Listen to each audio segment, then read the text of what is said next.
Hey, what's up guys? Sexzchef, Potions and Motions. We're here in the kitchen today to show you and give you a little glimpse of what we're working on for the month of November.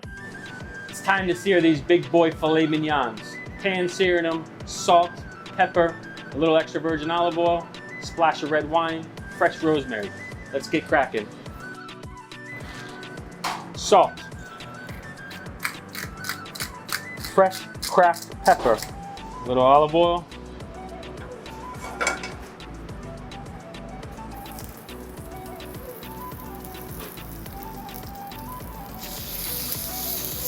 season side down. Let's get back to cracking. We're gonna cook these to a beautiful medium rare.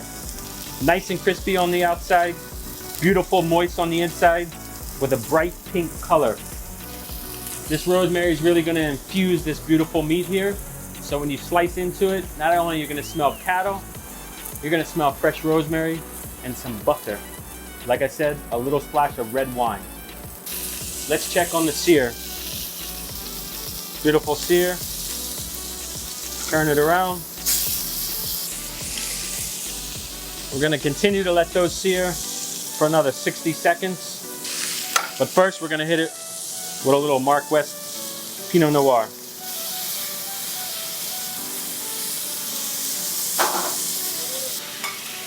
I'm gonna take some of this delicious butter. Now it's ready to go in the oven for about 4 to 5 minutes. Nice and medium rare. Let's throw it in there and see what it looks like when it comes out.